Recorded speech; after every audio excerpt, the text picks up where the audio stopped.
नमस्कार दोस्तों, विनायक क्लासेज के यूट्यूब प्लेटफॉर्म पर आप सभी का स्वागत है। जैसा कि दोस्तों अपन ने पिछले लेक्चर में डिस्कस किया था कि वेक्टर से संबंधित कुछ परिभाषाएं होती है। करीब 14 टाइप की डेफिनेशंस हमने इस प्रीवियस लेक्चर में डिस्कस की थी। आज का जो हमारा टॉपिक रहेगा वो वेक्टर एल्जेब्रा को अपन आगे बढ़ाएंगे और उस वेक्टर एल्जेब्रा में अपन वेक्टर का कंपोजिशन, वेक्टर का एडिशन, कंपोजिशन या एडिशन कह सकते हैं, वेक्टर का सब्सट्रैक्शन, मल्टीप्लिकेशन, इस तरह की कुछ प्रॉपर्टीज़ हैं। उसके बाद में हम जो देखेंगे वो कंपोजिशन के कुछ 3-4 लॉ होते हैं, जैसे ट्रायंगल लॉ की बात कर सकते हैं, पॉलीगन लॉ की बात कर सकते हैं, पैरेललोग्राम लॉ होता है, रेजोल्यूशन ऑफ वेक्टर होता है, लामीज थ्योरम होती है। ये कुछ कॉर्पोरेट्स हैं जिनकी मदद से हम लोग जो है वो वेक्टर एडिशन कर सकते हैं। तो पहले अपन सिंपली जो है वो 2-4 बातें देख लेते हैं, फिर उसके बाद में इन टर्म्स की बात करेंगे। तो सबसे पहले अपन बात करते हैं वेक्टर अलजेब्रा में।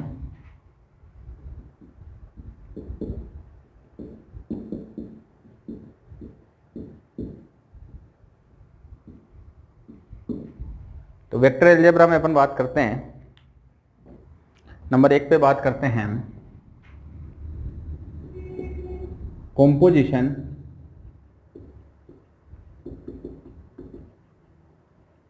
और, या इसको हम एडिशन भी बोलते हैं, कंपोजिशन और एडिशन, यानी सदिशों का योग। तो इसमें सिंपल सी एक बात है, यदि आपके पास वेक्टर ए है और कोई दूसरा वेक्टर बी है तो उनका रिजल्टेंट या उनका परिणामी आर वेक्टर लिखा जाएगा।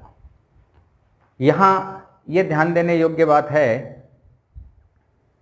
कि यहाँ भी प्रिंसिपल ऑफ होमोजेनिटी हमेशा काम करेगा, यानी समानता का नियम आपके हमेशा काम करेगा।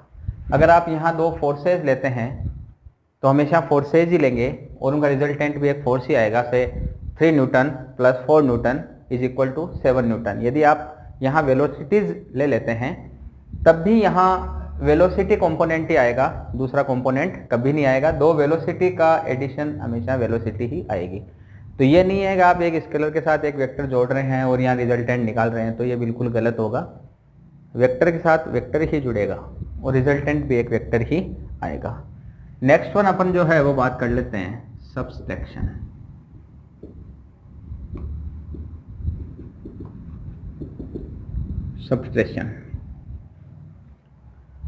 सब्सट्रैक्शन कह दो, चाहे आप इसको व्यवकलन कह दो, ये काफ़ी इंपॉर्टेंट होता है वैसे हमारे, क्योंकि हम जब रिलेटिव मोशन पढ़ते हैं तब हमारी ये बिल्कुल काफ़ी काम में आने वाली चीज़ है। से 2 वेलोसिटीज़ का अगर आपको अंतर लेना है तो delta V is equal to V final minus V initial. V final minus V initial means that आपको फाइनल वेलोसिटी में से यदि आप इनिशियल वेलोसिटी घटाओगे तो आपको मिलेगा चेंज इन वेलोसिटी।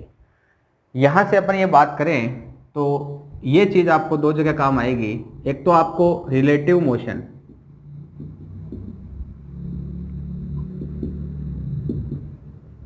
जब आप रिलेटिव मोशन पढ़ोगे, आप अपेक्षिक गति पढ़ोगे, तब अपेक्षिक गति में आपको ये कॉन्सेप्ट हमेशा काम आएगी। दूसरा, यदि आप यहाँ से निकालना चाहो तो V final minus V initial से अगर अपन बात करें कि कोई चीज़ जो है वो यहाँ से रवाना हुई v is equal to 6 metre per second, after some time उसकी वेलोसिटी हो गई v is equal to 8 metre per second, particle same है। तो आपसे पूछा what is the rate of change in velocity, तो आप क्या करोगे, फाइनल माइनस इनिशियल, तो delta v is equal to 8 metre per second minus 6 metre per second, तो आपको रिजल्ट मिला 2 मीटर पर सेकेंड। तो आप फटाक से कह दोगे कि भाई इसमें change in velocity 2 metre per second है, यानी ये कोई 2 मीटर पर सेकेंड टाइप का एक्सेलरेशन आपको मिला होगा। तो यहां से आप त्वरण की बात भी कर सकते हो। अगर मैं मोमेंटम की बात करूं, चेंज इन मोमेंटम, तो delta P is equal to P final minus P initial, यानी बाद का संवेग माइनस प्रारंभ का संवेग। और आप सभी लोग जानते हैं कि संवेग में जो परिवर्तन होता है, चेंज होता है, वो आपका किसके बराबर होता है? फोर्स। वो आपका किसके बराबर होता है? फोर्स। और आप पिछली कक्षाओं में भली बातें पढ़ चुके हैं कि ये एक तरह से अगर अपन बात करें तो P final minus P initial होता है और ये फोर्स को नोट करता है। और ये आसान भाषा में बात करें तो न्यूटन सेकेंड लॉ भी यही होता है। फिर अपन बात करते हैं नंबर 3, रेजोल्यूशन।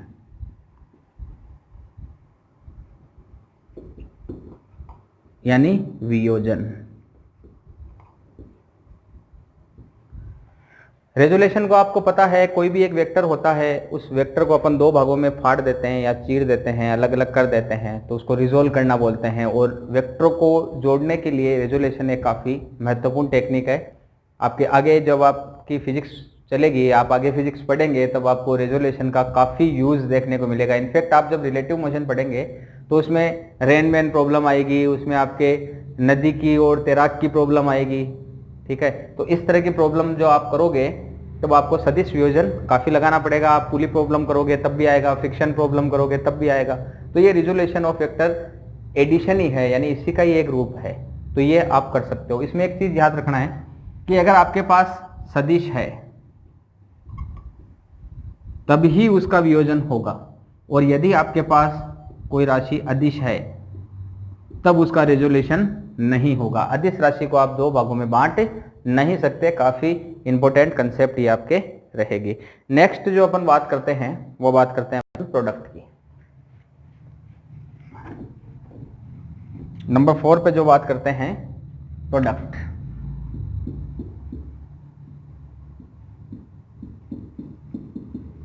प्रोडक्ट से मेरा मतलब ये है यहाँ गुणा, लेकिन यहाँ वो हमारे जो अपन साधारण गणित के अंदर काम लेते हैं मल्टीप्लाई वाला, उस गुणे से नहीं है। क्यों? क्योंकि यहाँ प्रोडक्ट दो तरह से होगा। एक होता है स्केलर यानी अदिश गुणा,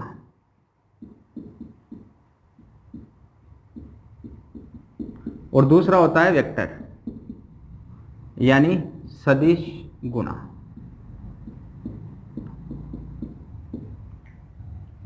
स्केलर प्रोडक्ट को आप लोग डॉट प्रोडक्ट भी बोलते हो, और वेक्टर गुणा को या सदिश गुणा को आप क्रॉस प्रोडक्ट भी बोलते हो। यानी यहां आपको क्रॉस लेना है, इनटू नहीं बोलना है। एग्जाम्पल की अपन बात करें, फोर्स है, सदिश राशि है, चूंकि हम वेक्टर का एडिशन कर रहे हैं, वेक्टर का ही सब्सट्रैक्शन कर रहे हैं, तो वेक्टर का ही प्रोडक्ट होगा। तो F वेक्टर है, D डिस्प्लेसमेंट है यानी विस्थापन है, तो force in dot displacement is equal to work. आपको बल गुणा विस्थापन करने पर कार्य की प्राप्ति होती है, जो कि एक अदिश प्राप्त होता है। फोर्स इंटू डिस्प्लेसमेंट ले सकते हैं आप। फोर्स इंटू मैं वेलोसिटी की बात करूं तो ये होता है आपका पावर, शक्ति P। तो ये बात कर सकते हैं अपन डॉट प्रोडक्ट की। अगर मैं सदिशों की बात करूं तो सदिशों के अंदर मेरे पास आता है, जैसे से मैं बात करूं टॉर्क, तो टॉर्क इज इक्वल टू क्या होगा? R cross F।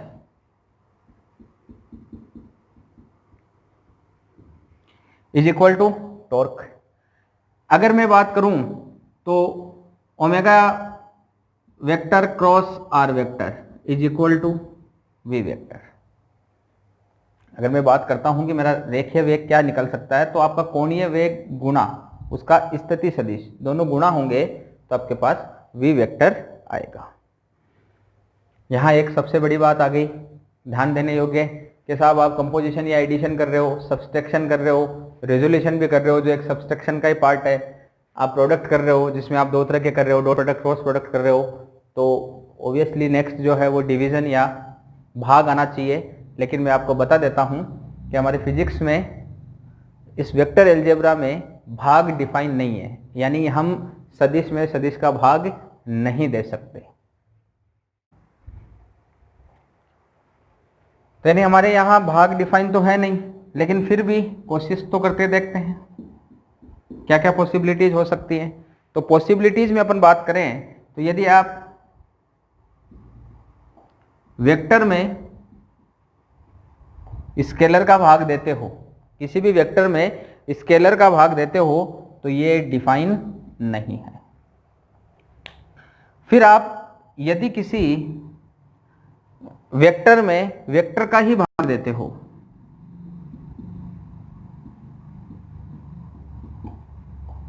तो ये भी डिफाइन नहीं है। लेकिन एक पॉसिबिलिटी बनती है, जो कभी कभी बनती है।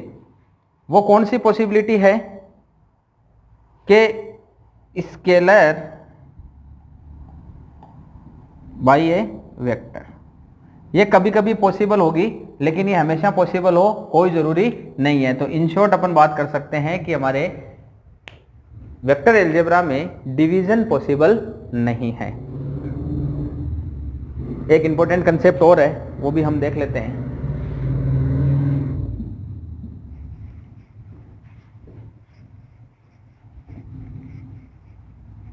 कि किसी वेक्टर का अपन किसी स्केलर के साथ मल्टीप्लाई कराते हैं तो हमें क्या मिलता है, तो वो कंसेप्ट भी हमारे को देख लेनी चाहिए।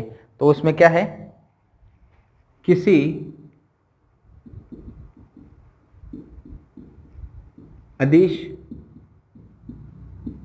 सपोज n का सदिश जैसे कि a वेक्टर के साथ गुणा, ये आपको थोड़ा सा सीख लेना चाहिए। इसमें मैं क्या कह सकता हूं, सपोज मेरे पास एक वेक्टर है, ये a वेक्टर, n बराबर में कोई चीज मान लूंगा, न्यूमेरिकल वैल्यू मान लूंगा 3 5 7 जो भी है। तो ये मेरे पास क्या बनेगा, p vector is equal to n into a vector. यानी किसी अदिश का सदिश के साथ गुणा कराएंगे तो वो आपके पास क्या आएगा, एक वेक्टर क्वांटिटी ही आएगी। अब इसमें कुछ पॉसिबिलिटीज हैं।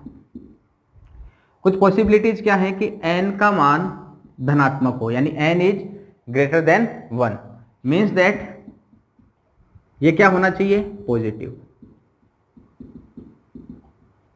n इज ग्रेटर देन 1 है, देन पॉजिटिव। तो p vector is equal to क्या आएगा आपके पास, 3 a वेक्टर इस फॉर्मूले से। नंबर 2 पर अगर अपन बात करें कि p is greater than 1, p is greater than 1 but negative, तो ये आपके पास क्या आएगा, p vector is equal to minus of 3 a vector. Number 4 third पे बात करते हैं अपन, n is less than 1 but positive, n का मान 1 से कम है लेकिन धनात्मक है, तो p इज इक्वल टू से 1/3, 1 से छोटा भी हो गया। अगली कंडीशन सेम यही है कि n इज लेस देन 1 तो है लेकिन नेगेटिव है। अगर ये नेगेटिव है तो p इज इक्वल टू क्या आएगा, -1/3a। और नंबर 5 कंडीशन जो है वो ये है कि से n इज इक्वल टू 0। अब यदि n बराबर 0 हो गया तो आपको क्या मिलेगा, then p vector is equal to 0 a vector. 0 के साथ आप a वेक्टर का गुणा कराओगे तो आपको क्या मिलेगा, 0 वेक्टर, यानी नल वेक्टर आपको मिलेगा। ये इसको हम क्या कहते हैं, 0 वेक्टर या नल वेक्टर। ऐसी पॉसिबिलिटीज भी आपको मिल सकती है। तो ये काफी इंपॉर्टेंट प्रॉपर्टी है, ये भी आपको ध्यान में रहनी चाहिए। नेक्स्ट जो है वो हम इसके आगे का डिस्कशन करेंगे। तो एक से अपन एक कोई छोटा सा क्वेश्चन देख लेते हैं और उसके बाद में अपन इसको डिस्कस करते हैं।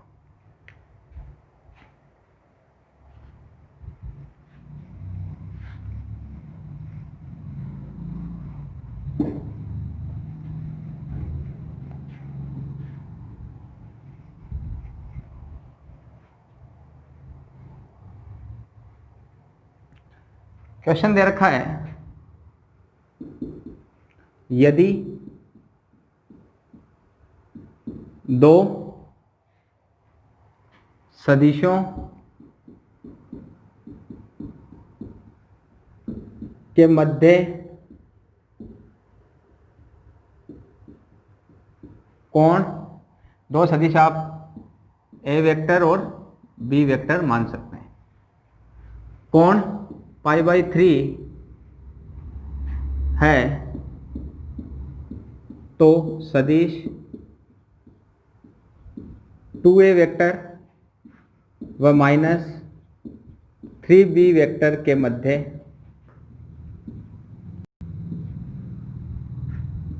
कोण का मान क्या होगा। लीजिए भाई, आपको एक क्वेश्चन दे रखा है, दो सदिश सपोज ए वेक्टर और बी वेक्टर के मध्य कोण π/3 यानी 60 डिग्री दे रखा है, तो सदिश 2a वेक्टर व -3b वेक्टर के बीच का कोण क्या होगा। ऑप्शन आपको दे रखे हैं। ऑप्शन ए जो है वो आपको दे रखा है π/2, ऑप्शन बी दे रखा आपको 2π/3, ऑप्शन सी दे रखा आपको 3π/4 और ऑप्शन डी दे रखा आपको 5π/2। चलिए इसको अपन सॉल्व करके देखते हैं। ए व बी के मध्य कोण 60 डिग्री है। तो सपोज ये कोई सदिश है ए और ये कोई सदिश है बी, इनके बीच का एंगल हो गया आपके पास π/3। अब ये कह रहा है कि सदिश 2a व 3b के मध्य कोण, तो 2a भी हमने पिछले एग्जांपल में देखा था, 2a का मतलब इस a के परिमाण से जस्ट बड़ा, तो इसका परिमाण इतना है तो इससे दुगुना परिमाण से ये हो गया इसका लगभग दुगुना परिमाण, तो ये हो गया मेरे पास 2a व 3b, तो इसका b जो है वो ये है, इस b का 3 गुना, तो मैं यहां तो इसको -3b बनाऊंगा नहीं, तो मैं क्या करूंगा, ट्रांजिशन ऑफ वेक्टर की प्रॉपर्टी काम में लेके इसको नीचे शिफ्ट कर लूंगा, तो ये मेरे पास हो गया यहां 3b, परिमाण में इससे 3 गुना है, तो क्या हो गया 3b। अब इसकी डायरेक्शन आप क्या करेंगे, इधर करेंगे। अगर आपने डायरेक्शन इसकी ऊपर ही रख दी तो ये इसकी टिप जो है इसकी टेल से जुड़ जाएगी, और जब इसकी टिप इसकी टेल से जुड़ेगी तो ये कभी भी जो है वो एंगल फाइंड आउट नहीं देगा, अपने जो भी एंगल है वो नहीं देगा। एंगल निकालने के लिए हमने प्रॉपर्टी पढ़ी थी कि आपकी टिप से टिप जुड़नी चाहिए या आपकी टेल से टेल जुड़नी चाहिए, तो मैंने इसकी क्या कर दी, टेल से टेल को जोड़ दिया है। तो यहां मेरे को एंगल फाइंड करना है। ये एंगल मेरे को दे रखा था π/3, तो ऑब्वियसली ये एंगल मेरा कितना हो जाएगा, π/3 का मतलब 60 डिग्री, टोटल बनता है 180 डिग्री, 180 डिग्री में से 60 डिग्री गया, कितना बना आपके पास 120 डिग्री या 2π/3।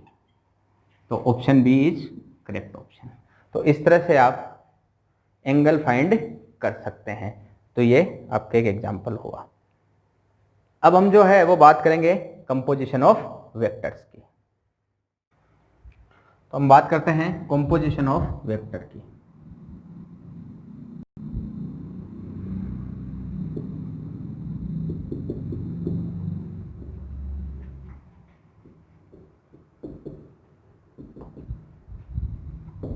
तो कंपोजिशन ऑफ वेक्टर की बात करने के लिए हमारे पास कुछ टूल्स चाहिए।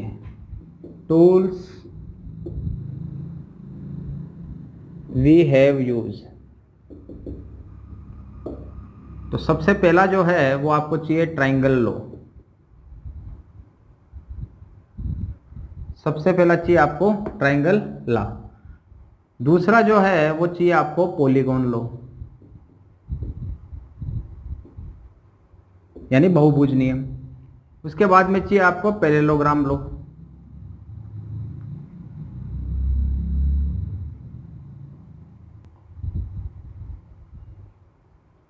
Parallelogram law. फिर आपको चाहिए triangle law, polygon law, parallelogram law, resolution of vector.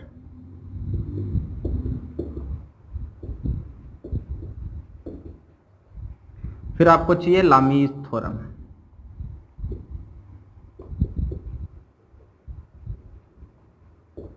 तो ये कुछ 4-5 तरह के टूल हैं। इसमें ट्रायंगल लॉ आ गया, पॉलीगन लॉ आ गया, पैरेललोग्राम लॉ आ गया, रेजोल्यूशन ऑफ वेक्टर आ गया, लामीज थ्योरम आ गई। तो ये 4-5 तरह के जो टूल्स हैं इनको अपन यूज करके फाइंड करेंगे कि भाई सदिशों का योग किस तरह से किया जा सकता है। तो नंबर फर्स्ट वन जो है मैं ले लेता हूं, ट्रायंगल लॉ।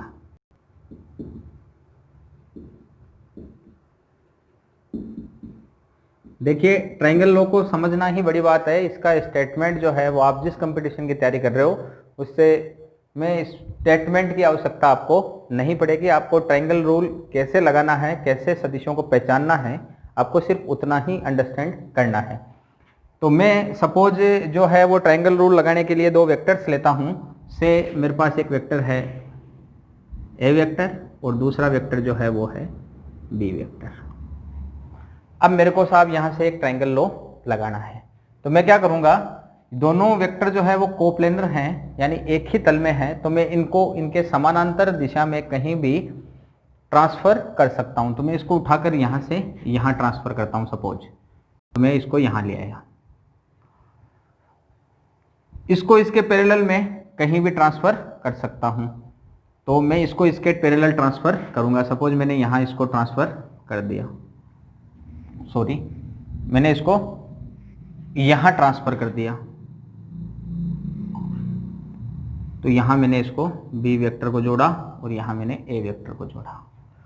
वेरी इंपॉर्टेंट बात, आप जब आपको पीछे दो टूल सिखाए थे जिसमें ट्रांजिशन ऑफ वेक्टर सिखाया था, वहां आपको एंगल निकालना भी सिखाया था। एंगल निकालते समय आपको बताया था कि एंगल निकालते समय हमेशा आपको टेल टू टेल या टिप टू टिप जोड़ना है। लेकिन जब भी आप कंपोजिशन ऑफ वेक्टर्स पढ़ोगे, जब आप ट्रायंगल लॉ लगाओगे, तो आपको एक वेक्टर की टेल और दूसरे वेक्टर का हेड, यानी इस वेक्टर की टेल से इस वेक्टर का हेड जोड़ना है, या आप आसान भाषा में याद करो तो आपको विपरीत जोड़ने हैं। न तो टेल टू टेल जोड़ना है, न आपको हेड टू हेड जोड़ना है। आपको हेड टू टेल या टेल टू हेड ही जोड़ना है। तो ये विशेष बात आपको यहाँ याद रखनी है कि यहाँ इसकी टिप है और यहाँ इस बी वेक्टर की टेल है। अब इसको जोड़ते समय आपको ध्यान रखना है कि यहाँ से निकले यहाँ से निकले, तो अपन को चलना कहाँ है, ये दो ओपन साइड्स हैं इनकी। ओपन साइड को अपने को क्लोज करना है। तो ओपन साइड को अपन ने क्लोज कर दिया। ये लो, डायरेक्शन क्या लेंगे, तो अपन यहां से गए फिर यहां गए फिर यहां जाएंगे, इसका मतलब एंटी क्लॉकवाइज। तो आपको उसका उल्टा जोड़ना है। तो उसका उल्टा क्या होगा, क्लॉकवाइज। तो ये ए इधर से गया फिर बी इधर से गया, तो कायदे से ये आर भी इधर जाना चाहिए था, लेकिन आर इधर गया नहीं, आर इसके बिल्कुल उल्टी दिशा में आएगा। तो दिस इज आर वेक्टर। ये होता है आपके ट्रायंगल लॉ की सिंपल सी बात। तो ट्रायंगल लॉ को अपन कैसे डिफाइन कर सकते हैं, वेक्टर ए, साफ इनको आप कैपिटल मान लीजिए चाहे तो, A vector plus B vector is equal to R vector. तो ये फिर आप यहां भी इनको कैपिटल ही मान लीजिए। A vector plus B vector is equal to R vector, यानी ये हो गया इसका रिजल्टेंट वेक्टर। अच्छा, अब आप कहोगे सर इनके बीच में हमारे को अगर एंगल फाइंड करना हो तो एंगल कहां से फाइंड करेंगे। तो एंगल फाइंड करने के लिए आपके पास क्या रूल है, टिप टू टिप या टेल टू टेल। यहां देखेंगे आप तो यहां इसकी टेल है और यहां इस वेक्टर की भी टेल है, तो आप यहां से एंगल निकाल लो। यहां से नहीं निकालना है तो आप यहां देखो, यहां इसकी टिप है यहां इसकी टिप है, तो आप यहां से एंगल निकाल लो। लेकिन अगर आप चाहें कि हम यहां से एंगल निकालें तो वो एंगल आपका फॉरबिडन है। वो एंगल आपको यहां से, आप इस वेक्टर का एंगल यहां से आप नहीं बता सकते। ये बात आपको विशेष तरीके से याद यहां रखनी है। अब हमारे पास आर तो आ गया। अब इस आर के हमारे को निकालनी है मैग्नीट्यूड यानी परिमाण, और डायरेक्शन यानी दिशा। तो इसकी डायरेक्शन और दिशा हमारे को फाइंड आउट करनी होती है, जो हम याद कहीं से भी ज्ञात कर लेंगे। चलिए एक दो इसकी थोड़ी सी एग्जाम्पल और देखते हैं कि ट्रायंगल लॉ लगता है कि नहीं लगता है, या फिर इसके जो है वो रिजल्ट आते हैं या नहीं आते हैं। तो इसके लिए मैं एक ट्रायंगल लेता हूं इस तरह से।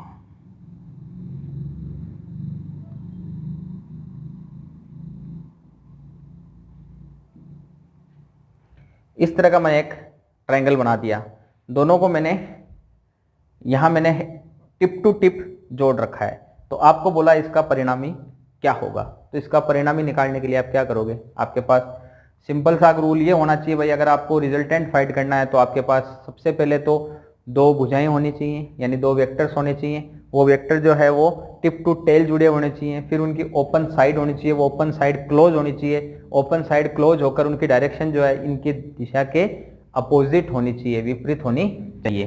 तो हम इसको थोड़ा सा बनाने की कोशिश करते हैं। ये साइड जो है इसको हम पैरेलली प्लेन में कहीं भी ट्रांसफर कर सकते हैं, तो हमने इसको पैरेलली कहीं भी ट्रांसफर कर लिया। अब मैंने इसको यहाँ ट्रांसफर कर लिया तो ये साइड तो मेरी चली गई यहाँ, ये सपोज वेक्टर था P और ये सपोज वेक्टर है Q। तो P वेक्टर मैंने यहाँ ले लिया तो ये मेरा P वेक्टर यहाँ हो गया।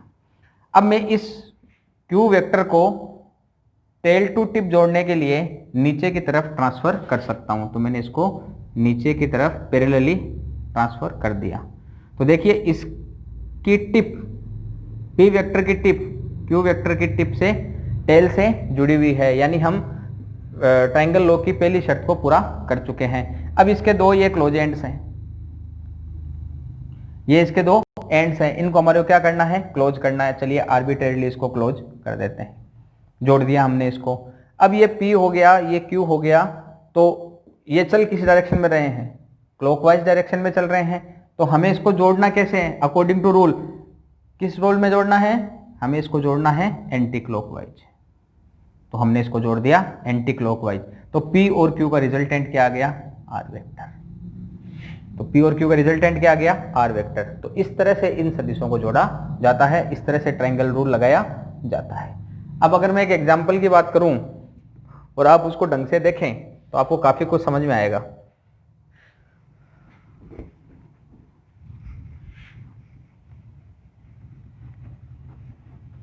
आपसे किसी ने पूछा कि भाई आपके पास ये एक ट्रायंगल है,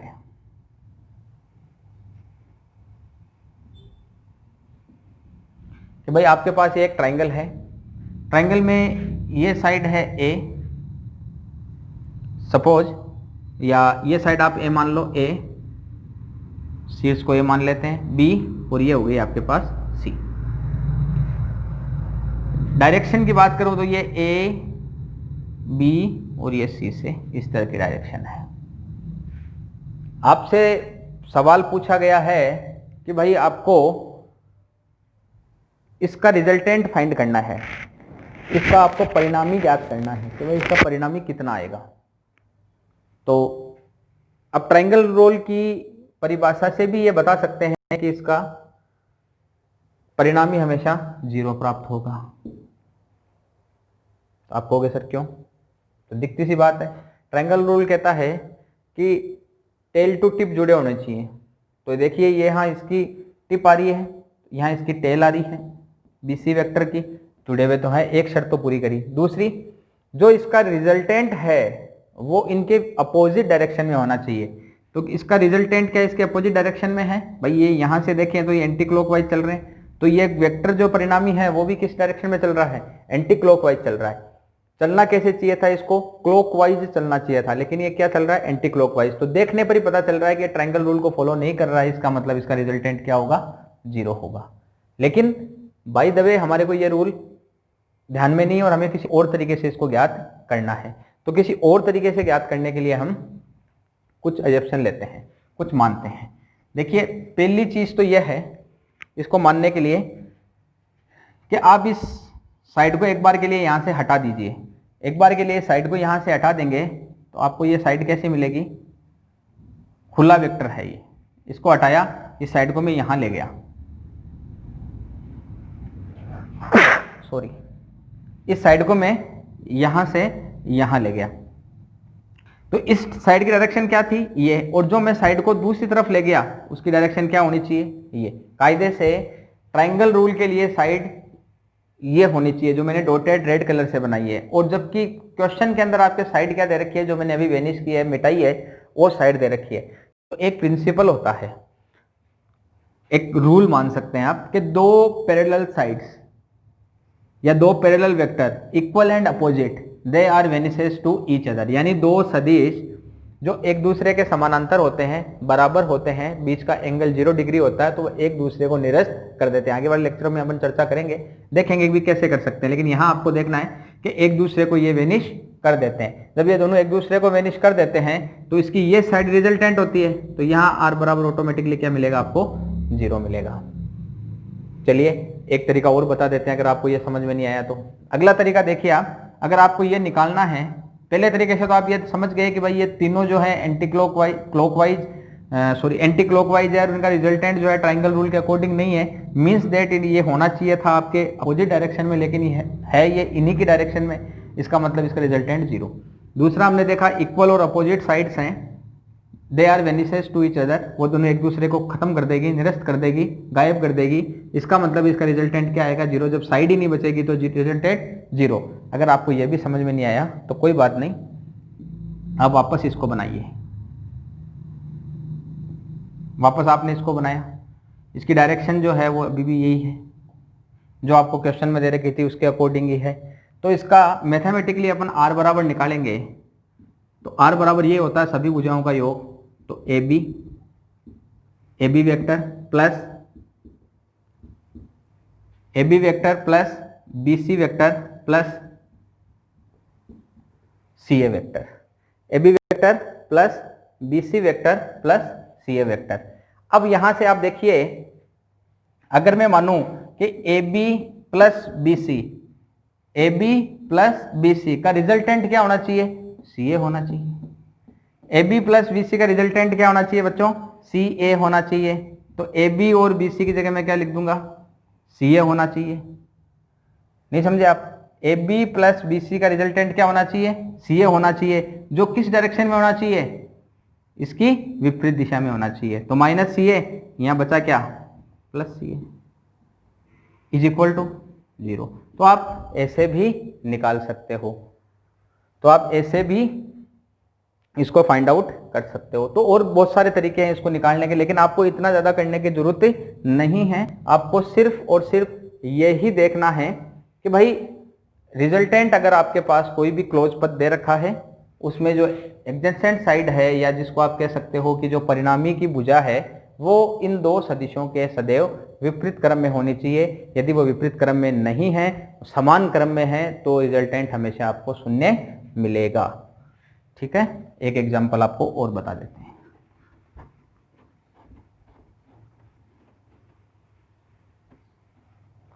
एक एग्जांपल अपन और देखते हैं। सपोज आपको ये 3 वेक्टर दे रखे हैं,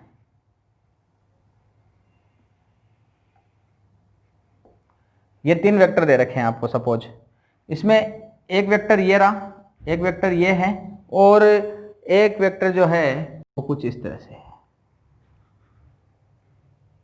ठीक है बच्चों, एक वेक्टर जो है वो कुछ इस तरह से है।